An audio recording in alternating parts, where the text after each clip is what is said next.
Hey guys, how we doing today? If you look in the background, that is Tidal Basin Heroic. I've played it a bunch of times, but halfway through our group, all of a sudden a thunderstorm came in. It was really cool, it was unexpected, made it hard to see the enemies. Thought I'd share that in the background with you. Okay, so why is the name of this video 2.0? For those who don't know, I did post a video a few days ago. I had just gotten the gloves. I really didn't have a whole lot of skill pieces, so I put something together rather quickly. I should have renamed the video because I mostly went in depth on what status effects are, how you use them, how you activate the gloves, how the talents on the gloves work. But still, it was a good build. It was a strong build, but it could have been a lot better. That's why I'm making this video. The video I'm talking about, I linked in the description below. I did post it a few days ago if you'd like to go back and see that. I'm not going to go into depth in this video on how the gloves work or status effects because I already did that. I'm going to show you here just the basics, and I'm going to show you how I almost get 2 million damage with my cluster seeker mines. So first, let's go to the base here, the specialization. I did take a few weeks off from the game, so I am catching up. I do have Sharpshooter and Demolitionist completed. I am working on Survivalist. Now for seeker mines, I recommend Survivalist, and I'm going to show you why. Your favorite weapons that you like to use, I recommend increasing those. Assault Rifle, LMG, got those maxed out. Right here, you will be applying status effects with this build.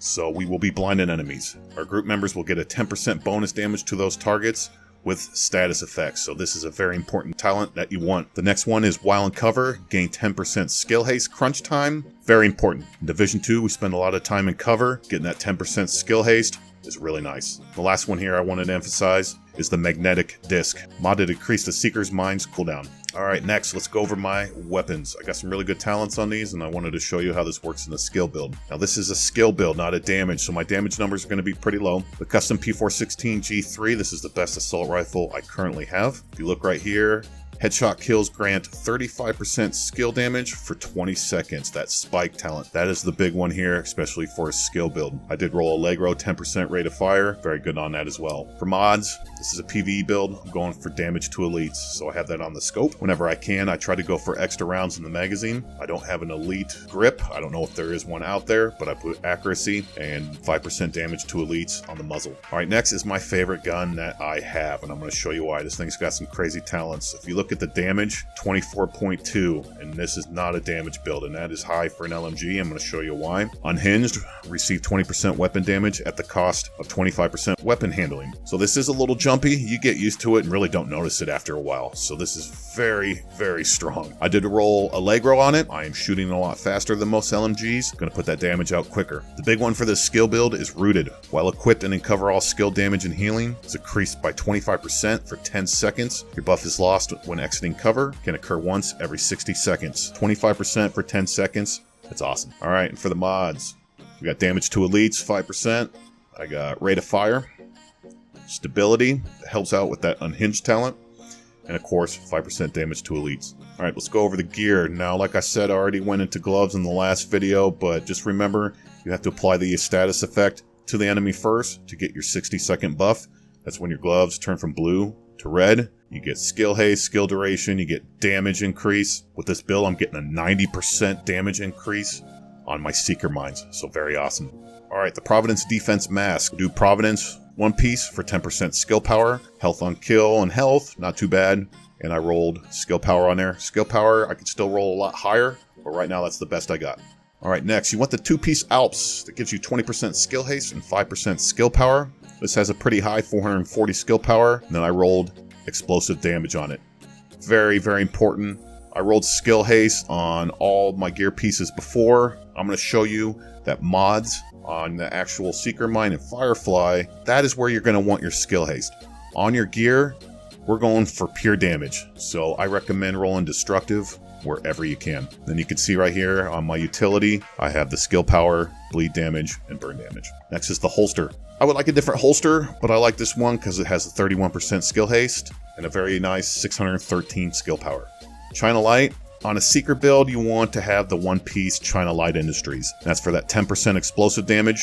I have 19% skill haste. I would like to roll that 20% skill haste for, again, explosive damage, but I just haven't got any knee pads to do so. Last piece here is going to be the second piece of the Alp Summit, which gives me that skill power. This has the nice crit damage and health, decent.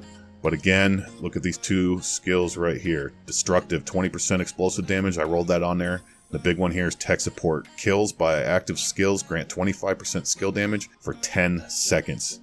So another damage buff on top of all the others for my Seeker Mines. That tech support, if you can get that on any of your pieces, I highly recommend it.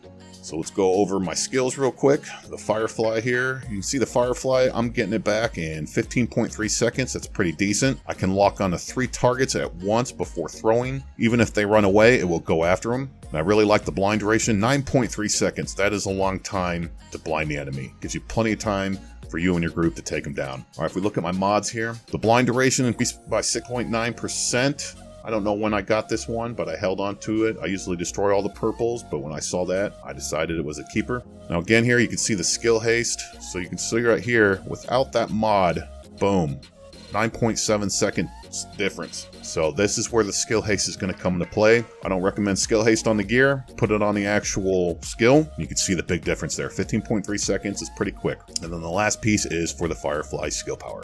All right, the most important part of the build here is going to be the cluster Seeker Mine. So you can see right here, number of mines 7. Well, it's supposed to be 4. I'm going to show you how I got 7. You can see the base damage is 281,700. Cooldown is 13.1 seconds. So when you multiply that out, the 7 mines times 281,700, looking at 1,971,900 damage. It's insane. Once all my buffs are active, I'm seeing 500,000 to 600,000 per mine in gameplay. It's pretty insane. Right here, the Russian doll protocol gives me 3 extra mines. I don't remember where I got this. When I was going through and cleaning out my inventory, it was sitting there. So pretty awesome. So 7 mines total instead of the 4. If you look here, got the skill haste. If I take that off, you can see I would be about 21 seconds. So having that on there goes down to 13.1 seconds. Big, huge difference with that skill haste mod. And then the highest damage mod I have, 66.9 damage. So going to the skill haste, you can see big drop in damage numbers. So of course you want to have at least the 1 damage mod. All right, guys, this build is not perfect. It's pretty darn close. It's really good, but I am moving on to making a DPS build and a DPS tank build for PvP and for the raid. When I take this build out on heroic missions and so forth, I'm just dominating with it. It's a great build. I could make it stronger, but to me, there's no point. I'm very happy with where it is right now. I'm putting together some really good builds. As soon as I have those put together, I will put those out. I'm still farming for a few pieces. I need to do some rolls, so I'll be doing a lot of farming over the next coming weeks. That's going to do it for this video, guys. If you guys have any questions or anything, please let me know in the comments below. I've gotten a handful of new subscribers lately, so I just want to say thank you. I really, really, really appreciate it. We'll see you in the next video.